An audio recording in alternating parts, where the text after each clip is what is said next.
Hi guys, welcome back to the course. We're going to take a look at setting up some ad copy today. So before we get started, I just wanted to familiarise you with some of the key kind of guidelines around creating ads, just kind of in regards to, symbols, punctuation, capitalisation, word count, etc. It's always good to make sure you check the individual engines' guidelines. I've popped a link in the information at the bottom of this video, just so you can kind of refer to the ads.microsoft.com's official guidelines to kind of familiarise yourself in more detail, but just to give you some information at a top level. So in regards to writing ads, obviously they must be basically grammatically correct in terms of kind of capitalisation and things like that.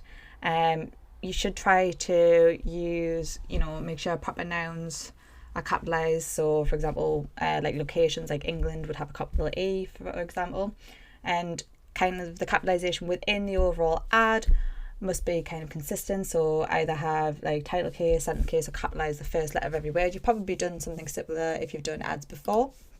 You don't want to use kind of any excessive capitalisation, such as like sale messages, so sale all capitalised to make it stand out and things like that won't be allowed. It'll just get excluded. Grammar and punctuation, so try to make sure that it's grammatically correct, that your spelling's right.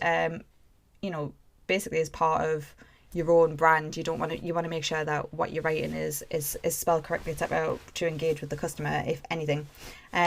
Exclamation marks are limited as well, so you're allowed one exclamation mark or a question mark per sentence in an ad text, so that's just something to be aware of.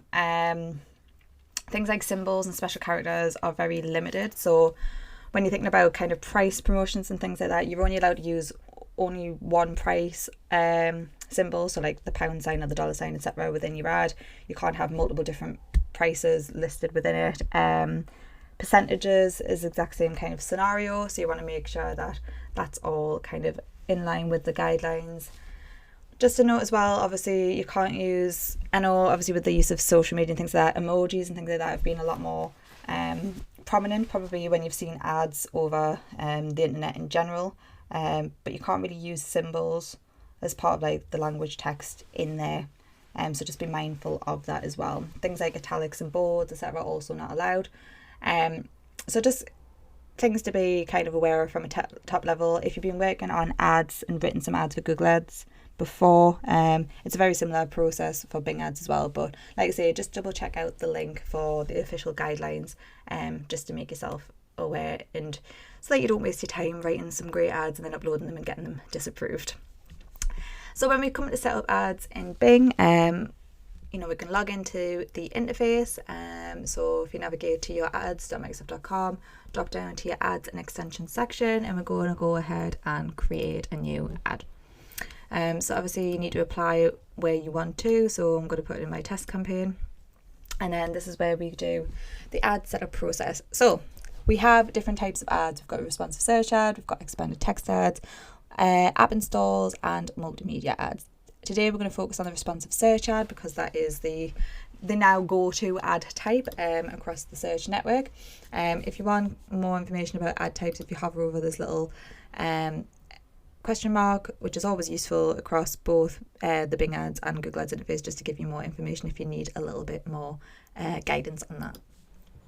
So your final URL is obviously going to be where you want to send your traffic to. So if we use mine, for example, I want to send it to my freelance to success page. So I'm just going to nip in that URL there, and there we go. So we've got a headline section. This is where you can add in all the different headlines. Obviously, remember with responsive search ads that you're going to add in multiple different headlines so that Google can kind of mix and match and show the best combinations to your users. So we're going to go ahead. Remember, you've got 30 characters as well. So for your headline, so make sure that you stay within that character count. I think with Bing as well, you have to have, I think it's a minimum of 3 words in a headline. So just make sure that you are compliant with that as well. It comes up with a little bit of recommendations for me. So It's got Freelancer Success as a recommendation. And then as you begin to add your different headlines, you'll start to see this ad strength develop as well.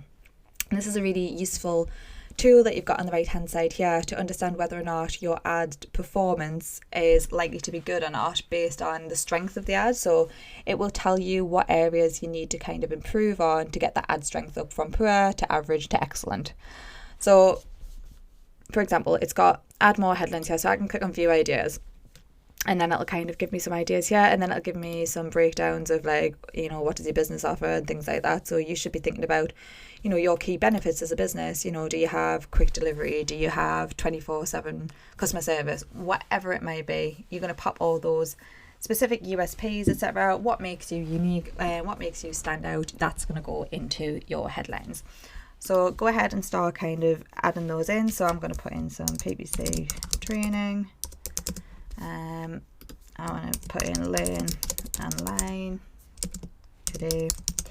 So you can go ahead, fill in those. You can keep adding headlines. I think the limit should be 15, similar to what you have on Google Ads as well.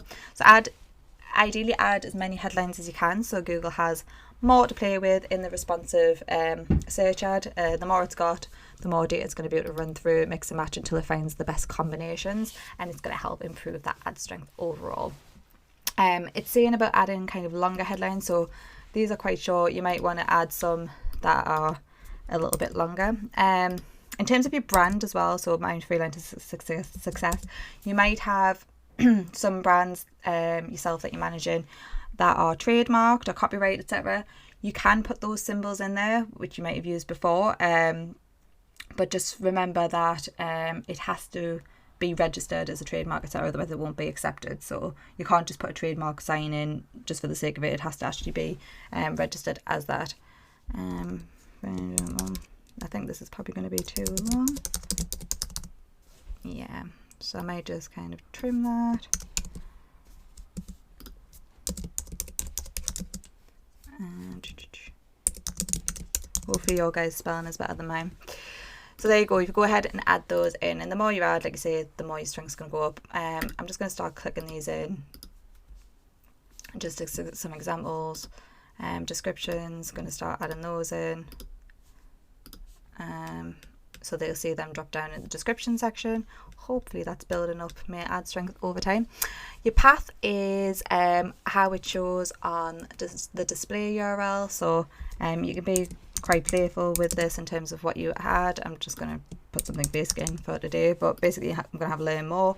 You could have buy online, and you could have download brochure, whatever it is that you want, because sometimes obviously your actual URL might be quite long, and you're not going to write that full kind of description of the URL, so you might want to have something a bit more snappy in your path, and that's gonna be what shows on the ad. So make sure you add in the full 4 descriptions if you can, so that you can get that ad strength up, and you can update kind of a mobile specific URL if you have one. I don't have one in this case, so I'm not going to make any changes there. And then once that's done, you can basically save the ad, or you can save and create another ad, or you can cancel if you feel like that's not where you want it to be. So I'm just going to go ahead and save it just so you can see what it looks like. Looks like I've got a filter on here, so I'll just make sure I remove that so you can see it. And there we go, we have our ads. So this is where your ads will show. You can of course edit your ads at any time, so once you are in the ad section in the interface, if you want to make adjustments to a specific ad, you can just kind of drop into the little pencil on the right hand side that you can see here. So you click the edit button, and then you can drop back in and make some changes, so you can add more headlines and things like that. So really simple, straightforward process. If you aren't familiar with kind of the best practices for ads, I'm going to drop in another little session in here just to kind of talk through those, to give you more guidance on what really engages users when they're searching, and how to make sure that they're clicking on your ads to get you that best click-through rate. Thanks for watching, guys, and keep learning.